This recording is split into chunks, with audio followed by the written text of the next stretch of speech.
Input output के लिए जावा के अंदर जावा डॉट आईओ पैकेज है, ठीक है। और ये यूज़ होता है, इसके अंदर आपकी जितनी भी इनपुट आउटपुट की फंक्शंस हैं या क्लासेस हैं वो सारी इसके अंदर अवेलेबल है आपको। आपके पास इनपुट सोर्स फाइल होती है और एक आउटपुट के लिए डेस्टिनेशन फाइल होती है कि आपने किस फाइल से रीड करना है और किस फाइल में जाके वैल्यू स्टोर करनी है।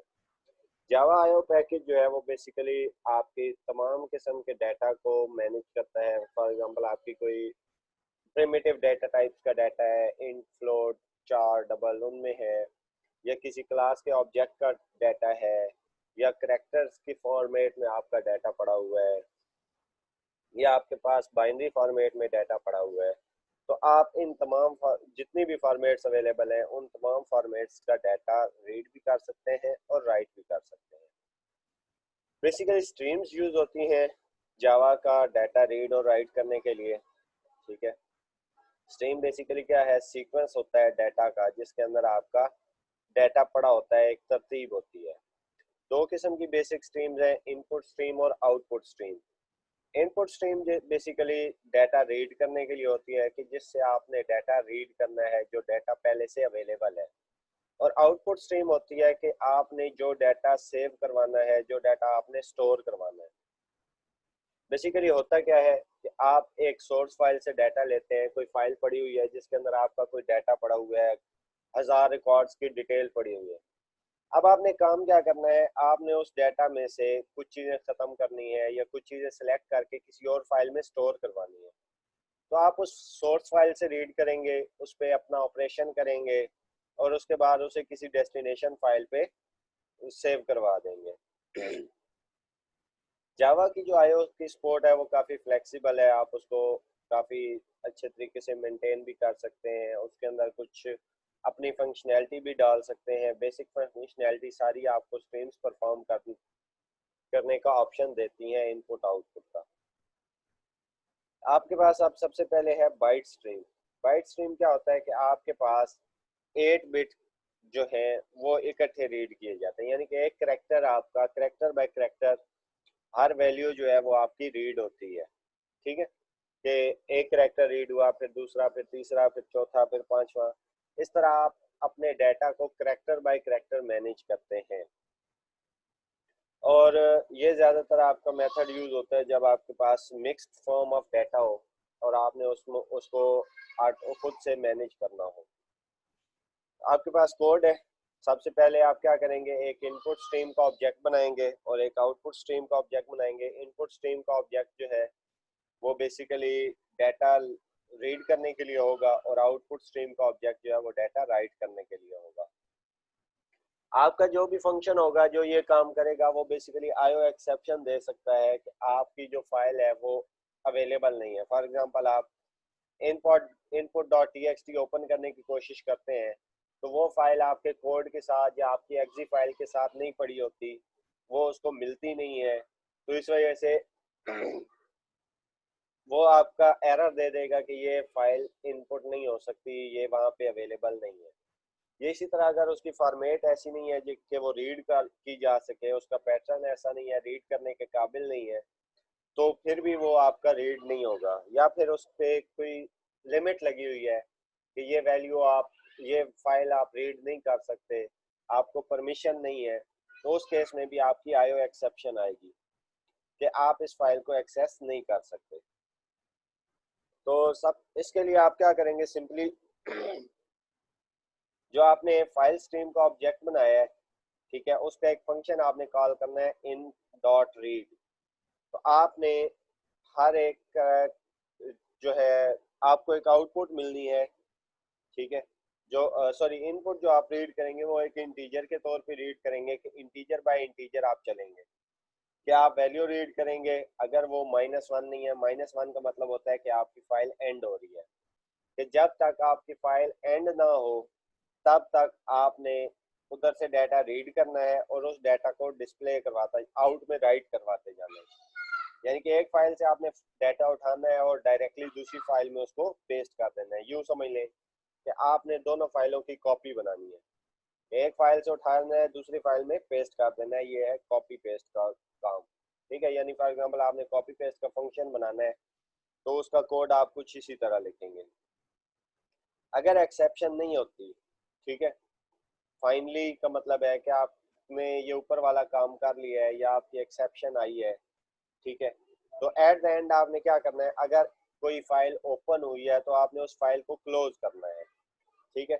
इसी तरह अगर आउट कोई फाइल आपने राइट करवाई है तो उस फाइल को भी आपने क्लोज करना है, क्योंकि एक फाइल जो है वो एक प्रोग्राम के अंदर यूज होने के लिए आपने उसे ओपन भी करना होता है और क्लोज भी करना होता है, ठीक है। ये ऊपर आपके पास जब आप न्यू ऑब्जेक्ट बनाते हैं तो इस दौरान आप फाइल को ओपन कर रहे होते हैं, ठीक है, और एट द एंड जब आप उससे डाटा रीड करना या उस पर डाटा राइट करना स्टार्ट कर दें या मुकम्मल कर लें तो उसके बाद आपने उस फाइल को ज़रूर क्लोज करना होता है। अब आपने इसको एग्जीक्यूट करना है जावा की कमांड के ज़रिए, जावा सी कॉपी फाइल डॉट जावा, फिर जावा के साथ कॉपी फाइल। ये आप कमांड प्रॉम्प्ट के ज़रिए इसको रन कर सकते हैं अगर आपके पास जावा का कंपाइलर इंस्टॉल्ड है तो। वो थी आपकी बाइट स्ट्रीम के आप 8 बिट्स जो है वो इकट्ठे रीड कर रहे थे। नेक्स्ट आपकी होती है करेक्टर स्ट्रीम। करेक्टर स्ट्रीम के अंदर आप इंट की बजाय 4 रीड करते हैं कि आप एक करेक्टर जो है करेक्टर ऑब्जेक्ट जो है वो रीड कर रहे होते हैं, और करेक्टर के अंदर आपकी बेसिकली यूनिकोड यूज करता है, ठीक है, और 16 बिट की वैल्यूज हर दफ़ा रीड कर लेता है या राइट करता है। इसके अंदर भी काफ़ी सारी क्लासेस हैं, एक आपका फाइल रीडर होता है, एक आपका फाइल राइटर होता है। उसके अंदर सिंपली आपकी क्या था, इनपुट स्ट्रीम थी और आउटपुट स्ट्रीम थी। इसके अंदर आप फाइल रीडर और फाइल राइटर का यूज करते हैं, ठीक है। करेक्टर स्ट्रीम के लिए आप बेसिकली फाइल रीडर का ऑब्जेक्ट बनाते हैं रीड करने के लिए, और राइट करने के लिए फाइल राइटर का ऑब्जेक्ट बनाते हैं। ये वैल्यू 16 बिट के हिसाब से रीड करता है कि हर करेक्टर को ये 16 बिट लेता है और उसके बाद उसको रीड कर लेता है। इसमें बाकी मेथड आपने वही करना है। सिंपली क्या है कि आपने क्लास फाइल रीडर और फाइल राइटर की बनानी है करेक्टर के केस में, ठीक है। बाकी सारा प्रोसेस वही है, सारा कोड वही है, और ये भी काम सेम ही करेगा। नेक्स्ट आपके पास है standard stream. Standard input output का ऑप्शन होता है जिसके अंदर आप कोई भी वैल्यू जो है वो रीड कर सकते हैं। स्टैंडर्ड इनपुट आउटपुट कीबोर्ड से भी हो सकती है, किसी फाइल से भी हो सकती है, और स्टैंडर्ड आउटपुट जो है वो किसी भी आपकी स्क्रीन पे आ सकती है और आपकी फाइल में जा सकती है। इनपुट आप कीबोर्ड से ले सकते हैं, ठीक है, या फाइल से ले सकते हैं, और आउटपुट आप किसी स्क्रीन पे दे सकते हैं या फिर आप किसी फाइल में सेव करवा सकते हैं। सी प्लस प्लस के अंदर आपने यूज़ किया था फाइल के लिए, ठीक है। फाइल के अंदर आप इनपुट और आउटपुट करवाते थे जब आप फाइल का ऑब्जेक्ट बनाते थे, तो उसके अंदर आपके पास 3 चीज़ें आती थी, एस टी डी इन, एस टी डी आउट और एस टी डी एरर, ठीक है, एस टी डी एरर। तो ये तीनों चीज़ें हैं जो इसके अंदर इसका हिस्सा होती हैं। एक आपकी स्टैंडर्ड इनपुट होती है जो कि वैल्यू रीड करने के लिए यूज़ होती है, ये सिस्टम डॉट इन के अंदर की लाइब्रेरी के अंदर है, ठीक है, या पैकेज के अंदर इंक्लूड है। एस टी डी आउट है, स्टैंडर्ड आउटपुट है, ठीक है, जो कि आप आउटपुट देने के लिए कंप्यूटर स्क्रीन पे या किसी फाइल के अंदर, वो सिस्टम डॉट आउट होता है। और एक आपके पास स्टैंडर्ड एरर है कि अगर फॉर एग्जांपल आपकी डाटा रीडिंग के अंदर या डाटा के अंदर कोई एरर आ जाता है तो वो एरर कंप्यूटर स्क्रीन पे शो करवाने के लिए यूज़ होता है, और इसकी जो पैकेज है वो है सिस्टम डॉट एर, ERR। तो आपने जब स्टैंडर्ड स्ट्रीम से वैल्यूज लेनी हो, रीड करनी हो, ठीक है, तो आप एक इनपुट स्ट्रीम रीडर का ऑब्जेक्ट बनाते हैं, ठीक है। इनपुट स्ट्रीम रीडर का आप ऑब्जेक्ट बनाएंगे और उसको इनपुट पास करेंगे सिस्टम डॉट इन, यानी कि आपने कंसोल से वैल्यूज लेनी है, यानी कि जो भी वैल्यू आप टाइप करेंगे वो वैल्यू आपने रीड करनी है। तो आपने सिंपली क्या करना है, न्यू इनपुट स्ट्रीम और उसको पास कर देना है सिस्टम डॉट इन, यानी सिस्टम की इनपुट जो है वो आपने रीड करनी है, वो एज ए इनपुट लेनी है। और आपने एक मैसेज डिस्प्ले करवा देना है कि क्यू जो है वो आप यूज करेंगे क्विट करने के लिए, यानी कि जब आपने वैल्यूज एंटर करना बंद कर देनी है उस टाइम आपने क्यू दबाना है। क्यू आप एंटर करेंगे तो आपकी वैल्यूज जो है वो एंटर होना खत्म हो जाएंगी। आपने क्या करना, क्या है, करेक्टर बाय करेक्टर रीड करना है। सीन डॉट रीड जो आपकी इनपुट है उससे रीड करना है और उसी को डिस्प्ले करवाते जाना है कि जो वैल्यू आपने रीड करनी है वही एज इट इज डिस्प्ले करनी है। कब तक? जब तक आपका जो करेक्टर है वो क्यू ना हो, C is not equal to Q. जैसे ही आप क्यू एंटर करेंगे आपकी वैल्यू वहां से एंटर होना बंद हो जाएंगी, आपका प्रोग्राम एग्जिट कर जाएगा। ठीक है, ये आपके पास ऑप्शन है कि आपने पहले 1 एंटर किया तो 1 डिस्प्ले हो गया, ई एंटर किया ई डिस्प्ले हो गया, क्यू एंटर किया क्यू डिस्प्ले हो गया, और क्विट कर दिया आपका, क्योंकि चेक बार में लगा था। तो पहले आपका आपकी वैल्यू डिस्प्ले होगी, उसके बाद वो एग्जिट करेगी। नेक्स्ट है आपके पास, आपने फाइल्स को किस तरह रीड और राइट करना है। जैसा कि हमने स्ट्रीम्स के अंदर देखा है कि हम इनपुट स्ट्रीम और आउटपुट स्ट्रीम यूज करते हैं, ठीक है, रीडिंग और राइटिंग के लिए। तो ये आपके पास एक हायरार्की है कि किस तरह आपकी जो स्ट्रीम्स हैं वो काम करती हैं, उसकी क्लास स्ट्रक्चर किस तरह है। बेस इनकी ऑब्जेक्ट ही है, ठीक है, जैसा कि बाकी तमाम जावा की क्लासेस तो जावा की तमाम क्लासेस की बेस है। उसके उससे दो क्लासेस निकल रही हैं, एक इनपुट स्ट्रीम और एक आउटपुट स्ट्रीम। इनपुट स्ट्रीम के अंदर आपकी फाइल इनपुट स्ट्रीम है, बाइट अरे इनपुट स्ट्रीम है, फाइल इनपुट स्ट्रीम है और ऑब्जेक्ट इनपुट स्ट्रीम है। ठीक है, फिल्टर इनपुट स्ट्रीम के अंदर आपकी बफर्ड इनपुट स्ट्रीम है और डाटा इनपुट स्ट्रीम है।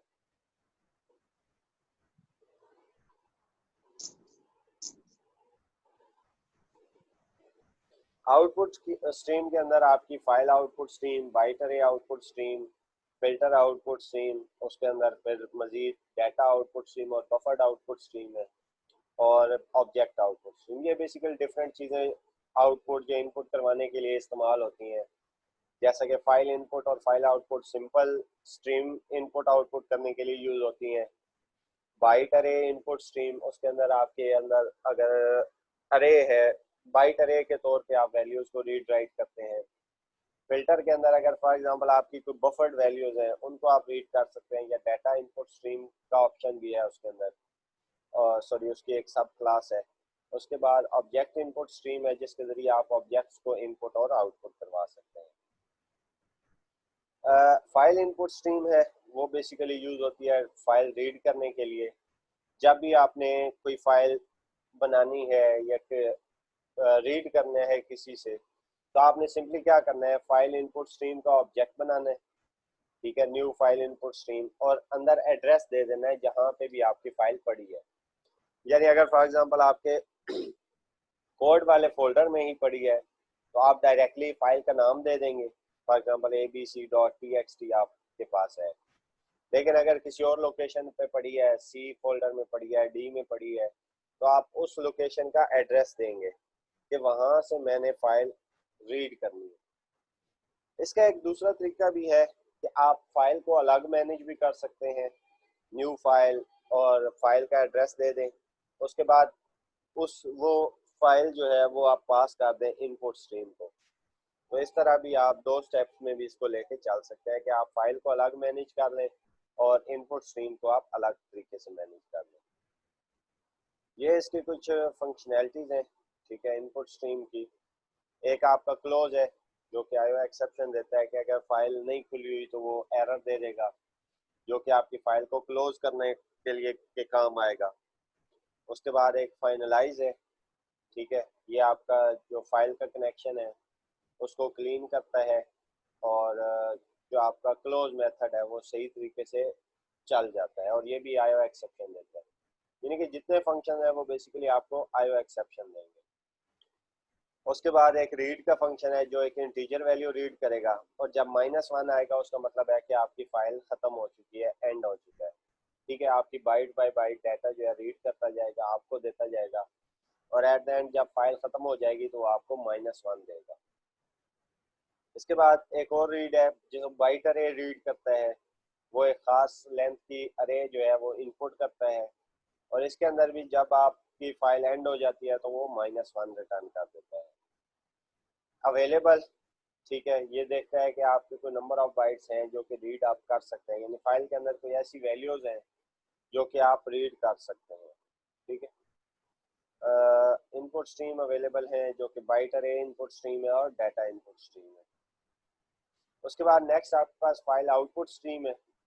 जैसा कि इनपुट स्ट्रीम के अंदर फाइल जो है वो फाइल से वैल्यूज रीड की जाती थी, इसके अंदर फाइल के अंदर वैल्यूज स्टोर करवाई जाती है। अब इसका काम ये है कि इसने फाइल को क्रिएट भी करना है और उसके अंदर डाटा राइट भी करना है। ठीक है, आप यानी कि जो भी आपके पास वैल्यूज हैं वो आपने अगर राइट करवानी है फाइल के अंदर तो आप फाइल आउटपुट स्ट्रीम ऐड करेंगे।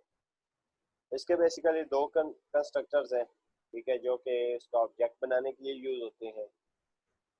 ये आपके पास एक कंस्ट्रक्टर है जो कि फाइल की लोकेशन लेगा कि कहाँ पे आपने फाइल स्टोर करवानी है और फाइल का नाम लेगा। यानी कि हेलो फाइल का नाम है और C:\जावा जो है वो आपकी लोकेशन है कि सी के अंदर जावा के फोल्डर के अंदर हेलो नाम की एक फाइल आपने क्रिएट करनी है।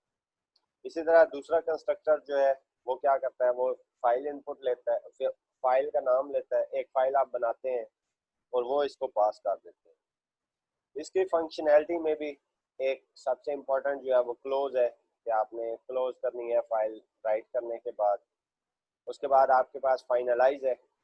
फाइनलाइज का काम क्या होता है कि आपके कनेक्शन को क्लियर करना, यानी कि जब आप राइट कर लें तो उसको जो गार्बेज वैल्यूज हैं उनको ख़त्म करना। उसके बाद राइट करना कि आपने फाइल पे राइट करना है तो राइट का फंक्शन आप कॉल करेंगे। इसी तरह अगर आपने बाइट अरे राइट करनी है तो आप बाइट ये वाला दूसरा जो है फंक्शन ये कॉल करेंगे। वो आप इंटीजर वैल्यूज पास कर सकते हैं, इसके अंदर आप बाइट अरेज पास कर सकते हैं। ये आपके पास एक फाइल इनपुट स्ट्रीम के आउटपुट स्ट्रीम की ऑप्शन है। ठीक है, आपके पास एक बाइट अरे है जिसके अंदर कुछ वैल्यूज हैं 11, 21, 3, 40 और 5। आपने एक आउटपुट स्ट्रीम का ऑब्जेक्ट बनाया, आपने बाइट बाय बाइट राइट करना है तो आप क्या करेंगे, आप लूप लगाएंगे कि जितनी आपकी बाइट अरे की लेंथ है वो एक एक करके आप फाइल में स्टोर करवाते जा रहे हैं। नेक्स्ट आपके पास इनपुट स्ट्रीम है, आपने अब उसी को रीड करना है जो फाइल आपने बनाई है। ठीक है, आपने रीड किया, उसके बाद साइज चेक किया कि आपकी फाइल अवेलेबल है या नहीं। तो उसके बाद आपने उसका साइज लिया, साइज के मुताबिक आपने जो भी वैल्यू आप रीड करते जाते हैं वही वैल्यूज आप डिस्प्ले करवाते हैं। यानी कि आपने यहाँ पे पहले साइज कैलकुलेट करवा लिया उसका। जबकि वाइल के केस के अंदर आप क्या करते हैं कि आपको साइज का नहीं पता होता, सिंपली आप क्या करते हैं, आप वाइल लगाते हैं कि जब तक हमारे पास -1 नहीं आता, ठीक है, तब तक रीड करता जाता है। इस केस में आपने पहले साइज ले लिया है और साइज लेने के बाद आपने उस साइज पे लूप लगा दिया है। जैसे ही ये फाइल रीड होगी आपने इसको क्लोज कर दिया और अगर कोई एक्सेप्शन आती है तो वो आपने कैच करके एक्सेप्शन डिस्प्ले करवा देंगे। ये था हमारे पास फाइल इनपुट आउटपुट स्ट्रीम के कैसे आप फाइल से वैल्यूज रीड कर सकते हैं और राइट करवा सकते हैं। इसके एक एग्जांपल कर लेते हैं। ठीक है, मैं अपनी ज़रा ओपन कर